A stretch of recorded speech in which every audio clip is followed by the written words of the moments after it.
ನಮ್ಮ ರಿಪಬ್ಲಿಕ್ ಕನ್ನಡದ ಸಮ್ಮಿಟ್ ಇತ್ತು. ಸಮ್ಮಿಟಲ್ಲಿ ಒಂದು 40-45 ಗೆಸ್ಟ್ಗಳು ಬಂದು ಅದರ ಬಗ್ಗೆ ಮಾತಾಡಿದ್ರು. ದೇವೇಗೌಡರ ಆದಿಯಾಗಿ, HDK ಆದಿಯಾಗಿ, DK ಶಿವಕುಮಾರ್ ಉಪಮುಖ್ಯಮಂತ್ರಿ ಆದಿಯಾಗಿ, ಖಾದರ್ ಆದಿಯಾಗಿ, ಆಮೇಲೆ RV ದೇಶಪಾಂಡೆ ಆದಿಯಾಗಿ, ಆಮೇಲೆ ಬ್ರಿಜೇಶ್ ಚೌಟ ನೂತನ MP ಮಂಗಳೂರು, ಆಮೇಲೆ ಪ್ರದೀಪ್ ಈಶ್ವರ್ ಎಲ್ಲ ಫಸ್ಟ್ ಟೈಮ್ MLAಗಳು ಎಲ್ಲರನ್ನ ಮಾತಾಡಿಸಿ, ಆಮೇಲೆ ಫಿಲ್ಮ್ ಸ್ಟಾರ್ಸು, ಆಮೇಲೆ ಜಗತಿ ಮುಖ್ಯಮಂತ್ರಿ ಚಂದ್ರು, ನಾರಾಯಣಗೌಡರು, ದೇವೇಗೌಡರ ಎಪಿಸೋಡ್ ಅಂತೂ ಭಾಳ ಅಲ್ಟಿಮೇಟ್ ಆಗಿತ್ತೇನೆ.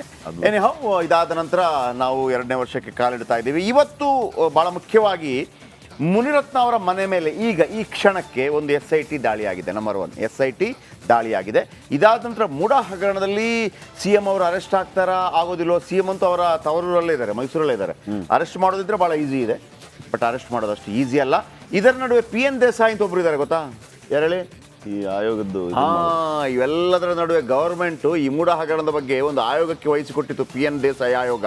ಅವರು ಇದ್ದಪದ ಫೈಲನ್ನೆಲ್ಲ ತಗೊಂಡು ಅವ್ರ ಜೊತೆ ಇಟ್ಕೊಂಡ್ಬಿಟ್ಟಿದ್ದಾರೆ. ಈಗ ಲೋಕಾಯುಕ್ತ ಬಂದ್ಬಿಟ್ಟು ಫೈಲ್ ಕೊಡಿ ಅಂದರೆ ಅವರು ಕೊಡ್ತಾ ಇಲ್ಲ ಒಂದು ಕಡೆ. ಮತ್ತೊಂದು ಕಡೆ CBIಗೆ ಹೋಗುವಂಥ ಪ್ರಯತ್ನಗಳಾಗ್ತಾ ಇದೆ. CBIಗೆ ಹೋಗೋಣ ಅಂತಂದರೆ ನಮ್ಮ ಪೂರ್ವಾನುಮತಿ ಇಲ್ಲದೆ ಬರಬಾರ್ದು ಅಂತೇಳಿ ಅವರೆಲ್ಲ ಟೈಟ್ ಮಾಡಿಟ್ಟಿದ್ದಾರೆ. ಒಟ್ಟಾರೆ ನಾನು ಅವತ್ತಿಂದ ಹೇಳ್ತಾ ಇದ್ದೀನಿ, ಸಿದ್ದರಾಮಯ್ಯ ಅರೆಸ್ಟ್ ಆಗೋದು, ರಾಜೀನಾಮೆ ಕೊಡೋದು ಕಾಣ್ತಾ ಇಲ್ಲ. ಬನ್ನಿ ಹೆಡ್ಲೈನ್ಸ್ ಫಸ್ಟ್ಗೆ.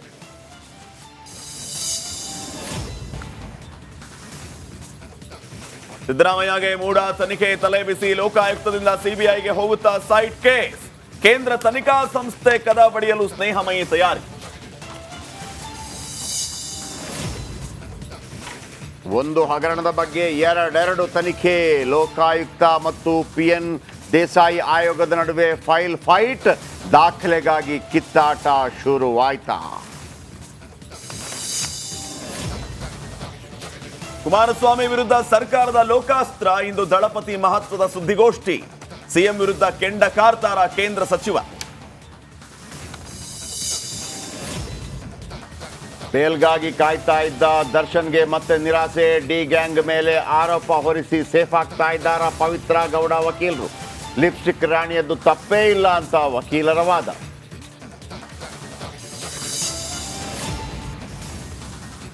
ಸುಂದರಿಯ ಕೊಲೆ ಮಿಸ್ಟ್ರಿ ಕೊನೆಗೂ ಬಯಲು. ಡೆತ್ ನೋಟ್ ಅಲ್ಲಿ ಕಿಲ್ಲಿಂಗ್ ಸೀಕ್ರೆಟ್ ರಿವೀಲ್. ಮುಕ್ತಿಯ ಮಸಲತ್ತು ನೋಡಿ ಖಾಕಿಯೇ ಶಾಕ್.